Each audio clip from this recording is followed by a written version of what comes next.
हम सब जानते हैं कि भारत का भविष्य प्रतिभाशाली युवाओं के कंधों पर है। तो आज हम एक ऐसी सरकारी पहल को समझने जा रहे हैं जो इसी भविष्य को, आप कह सकते हैं, संवारने और सुरक्षित करने में मदद करती है। ये एक बहुत बड़ा सवाल है ना? जरा सोचिए, देश के कोने कोने में न जाने कितने ही होनहार बच्चे हैं जिनके पास टैलेंट तो भरपूर है, पर शायद सही मौके नहीं हैं। तो फिर सवाल ये उठता है कि हम टैलेंट और मौके के बीच की इस दूरी को कैसे कम करें? तो इसका एक बहुत ही मजबूत जवाब है NMMS, यानी कि national means cum merit scholarship.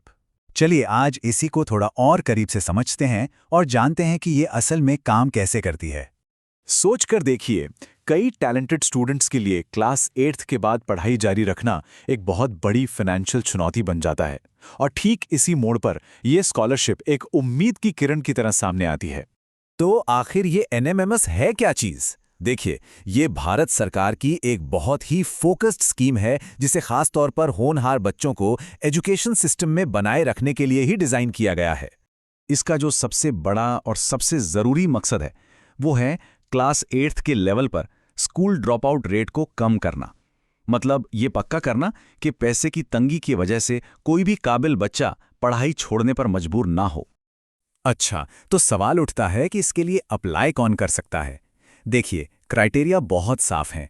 Student को क्लास 8th में होना चाहिए, क्लास 7th में कम से कम 55% मार्क्स होने चाहिए और पूरे परिवार की सालाना इनकम 3.5 लाख रुपए से ज्यादा नहीं होनी चाहिए।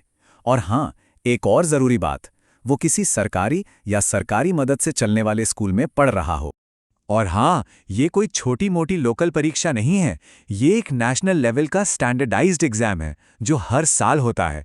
जैसा कि इन एग्जाम बुकलेट्स को देखकर ही पता चल रहा है, ये इसकी गंभीरता और निरंतरता को दिखाता है। तो फिर इस नेशनल एग्जाम में आता क्या है? देखिए, ये 2 हिस्सों में बटा हुआ है। चलिए सबसे पहले पार्ट 1 को देखते हैं, मेंटल एबिलिटी टेस्ट, जिसे शॉर्ट में MAT भी कहते हैं। इस सेक्शन में असल में स्टूडेंट्स की सोचने समझने की, मतलब लॉजिकल और एनालिटिकल स्किल्स को परखा जाता है। जैसे इसमें कोडिंग डिकोडिंग जैसे सवाल होते हैं। ये वो सवाल नहीं है जो रट्टा मारकर हो जाएं, बल्कि ये प्रॉब्लम सॉल्विंग स्किल्स पर आधारित होते हैं। यहाँ देखिए, इसमें पैटर्न को पहचानने वाले सवाल भी हैं और अलग-अलग चीज़ों के बीच क्या रिश्ता है ये समझने की पजल्स भी। ये तो आप कह सकते हैं क्रिटिकल थिंकिंग का एकदम प्योर टेस्ट है। तो ये तो हुई लॉजिक की बात। अब आते हैं किताबी ज्ञान पर। चलिए अब चलते हैं दूसरे हिस्से पर, स्कॉलास्टिक एप्टीट्यूड टेस्ट या SAT। यहां देखिए, ये हैं साइंस के सवाल। ये सवाल बिल्कुल स्कूल के सिलेबस से ही उठाए जाते हैं, जैसे कि सेल का पावर हाउस किसे कहते हैं। इससे ये भी पक्का होता है कि स्टूडेंट्स अपनी रेगुलर पढ़ाई को भी गंभीरता से लें। और बिल्कुल इसी तरह सोशल स्टडीज के सेक्शन में भी हिस्ट्री, सिविक्स और ज्योग्राफी से सवाल होते हैं, जैसे अशोक के शासनकाल के बारे में या महाजनपदों की राजधानियों के बारे में सवाल। तो कुल मिला के बात यह है कि मैट आपके सोचने के तरीके को टेस्ट करता है और SAT आपकी नॉलेज को। दोनों में 90-90 सवाल और 1.5 घंटे का टाइम। एकदम बैलेंस्ड अप्रोच है ना? ठीक है, एग्जाम हो गया। अब क्या? अब बात करते हैं रिजल्ट्स की, और सबसे जरूरी इस मेहनत के इनाम की। अच्छी बात यह है कि रिजल्ट चेक करने का प्रोसेस बहुत सीधा साधा रखा गया है। बस ऑफिशियल वेबसाइट पर जाइए, रिजल्ट के लिंक पर क्लिक कीजिए, अपना जिला चुनिए और मेरिट लिस्ट आपके सामने होगी। इसे आप फ्यूचर के लिए डाउनलोड भी कर सकते हैं। और अब आते हैं इनाम पर।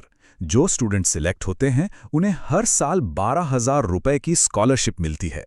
ये रकम उनकी आगे की पढ़ाई के लिए, जैसे किताबें, यूनिफॉर्म या दूसरे जरूरी खर्चे पूरे करने में एक बहुत बड़ी मदद साबित होती है।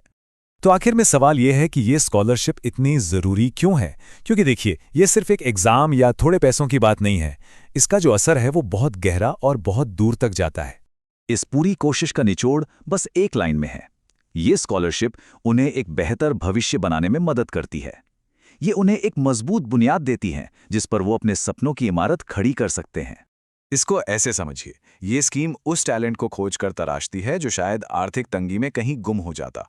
और जब ये बच्चे कामयाब होते हैं तो ये सिर्फ उनकी जीत नहीं होती, ये पूरे देश की जीत होती है। हम आपको इसी एक सवाल के साथ छोड़े जाते हैं। सही वक्त पर मिले एक मौके की असली कीमत क्या हो सकती है? NMMS जैसी योजनाओं के लिए तो इसका मतलब शायद एक पूरी पीढ़ी की काबिलियत को पंख देना है,